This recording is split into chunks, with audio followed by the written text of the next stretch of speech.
मित्रांनो, अमरावती जिल्हा स्त्री रुग्णालयात एक धक्कादायक घटना सकाळी सकाळी घडली आहे। ती ऐकून काळीच कोणाचंही फाटेल अशी घटना, जिथे नवजात बाळांना सांभाळायचं त्याच नवजात शिशु कक्षात आग लागली आणि 3 कोवळ्या जीवांचा होरपळून मृत्यू झालाय। पण मित्रांनो, हा काही पहिलाच प्रसंग नाहीये बरं का। याच रुग्णालयात या जुन्या इमारतीत आधीही अशीच आग लागलेली होती आणि त्याच आगीच्या पार्श्वभूमीवर नवीन बिल्डिंग बांधली गेली होती। मग प्रश्न असा उभा राहतो, नवीन इमारत बांधूनही कोट्यावधींचा निधी ओतूनही पुन्हा तीच शोकांतिका आणि तीच घटना का घडली? मागच्या वेळीची घटना तर खूप गंभीर होती। आपण याच प्रश्नांचं उत्तर आपण शेवटपर्यंत नक्की बघणार आहोत, कारण काय घडलं होतं अमरावतीमध्ये आणि परत एकदा शिशूंचा मृत्यू का झालाय, लहान बालकांचा मृत्यू कशा पद्धतीने झालाय। नमस्कार, मी आपल्या सर्वांचा मित्र अक्षय ताठे आणि आपण बघताय सत्य पे सत्ता। प्रश्न तुमचे, आवाज आमचा। आज पहाटे 3:30 वाजण्याची वेळ। रुग्णालयाच्या 3ऱ्या माळ्यावरील नवजात शिशु अतिदक्षता कक्षात अचानक व्हेंटिलेटरचा स्फोट होतो आणि क्षणार्धात संपूर्ण कक्ष धुराने भरून जातो। त्याच वेळी त्या कक्षात 9 बाळं उपचार घेत होती।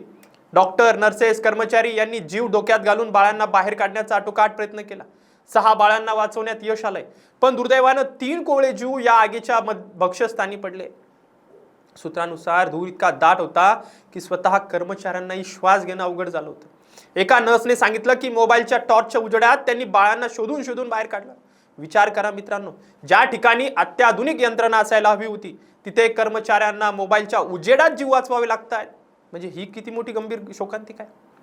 मित्रांनो, आता इथेच खरा सवाल उभा राहतोय। माजी महिला व बाल कल्याण मंत्री यशोमती ठाकूर यांनी घटनास्थळी भेट देऊन सरळ सरळ आरोप केलाय की व्हेंटिलेटर पुरवणारा सप्लायर हा निकृष्ट दर्जाचा माल पुरवत होता, त्यावेळी तुम्ही काय करत होता? यामागे मोठं कमिशनचं रॅकेट असल्याचा आरोप सुद्धा त्यांनी केलाय। त्यांनी स्पष्ट सांगितलंय की ज्या नर्सेसनी बाळांचे प्राण वाचवले त्यांना शिक्षा देऊ नका, पण खरा दोषी सप्लायर आहे आणि यंत्रणेतल्या ज्यांनी कोणी फायर ऑडिट सेफ्टी दिला असेल किंवा सेफ्टी ऑडिट केला असेल याकडे दुर्लक्ष करू नका, तेच खरे गुन्हेगार आहेत।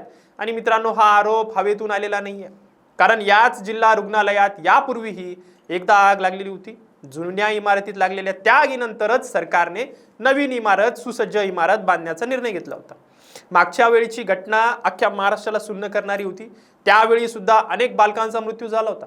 आता प्रश्न हा आहे की तीच नवीन इमारत, 2 वर्षापूर्वी लोकार्पण झालेली अत्याधुनिक यंत्रणा, तिथे पुन्हा तोच अग्नितांडव कसा घडला? म्हणजे इतिहासाची पुनरावृत्ती झाली आहे का? आणि यावेळी किंमत मोजली ती गरिबांच्या निष्पाप बाळांनी। राज्याचे आरोग्यमंत्री प्रकाश आंबेडकर यांनी या घटनेवर प्रतिक्रिया देताना म्हटलंय की अत्यंत हृदयवी असल्याचं म्हटलंय, पण चौकशीचे आदेश देणार का? असे आदेश त्यांनी जाहीर केले पाहिजे। त्यांनी सांगितलंय की व्हेंटिलेटरची नियमित सर्व्हिसिंग झाली होती की नाही याची तपासणी केली जाईल आणि दोषी आढळल्यास कठोर कारवाई होईल। पण मित्रांनो, हे शब्द आपण किती वेळा ऐकलेत? प्रत्येक दुर्घटनेवर चौकशी होईल, कारवाई होईल, हेच आश्वासन दिलं जातंय आणि काही महिन्यातच हे प्रकरण फायलीच्या गट्ट्याखाली गाडलं जातंय आणि जे काही दोषी आहेत ते तसेच फिरणार आहेत।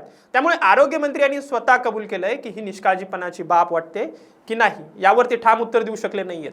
मग त्यांनी कठोर भूमिका घ्यायला पाहिजे, तर ते एकदम उडवाउडीची उत्तर देत आहेत। आम्ही सगळी काळजी घेऊनही असं का झालं, हा आमच्यासाठी प्रश्न आहे, असं गुळगुळीत उत्तर त्यांनी दिलंय। मित्रांनो, जनतेला गुळगुळीत उत्तरं नको आहेत, जबाबदारी हवी आहे। याची जबाबदारी आरोग्यमंत्र्यांनीच स्वीकारली पाहिजे आणि हा इशारा फक्त अमरावती पुरता मर्यादित नाहीये बरं का। संपूर्ण महाराष्ट्रातल्या सरकारी रुग्णालयांची हीच अवस्था आहे।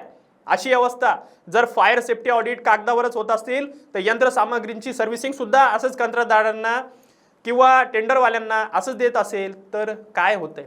हे इशाऱ्यावर चालणारं किंवा जबाबदारी कोणावर तरी ढकलणारं आहे का?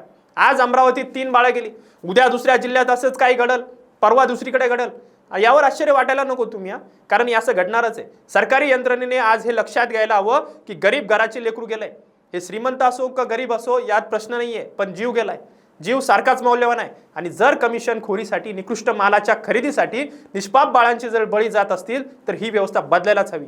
मित्रांनो, आम्ही या घटनेचा सखोल पाठपुरावा करणारच आहोत। संबंधित सप्लायरची चौकशी, फायर ऑडिटचा अहवाल आणि जबाबदार अधिकाऱ्यांवर नेमकी काय कारवाई होते हे सगळं आपल्यापर्यंत पोहोचवत राहू।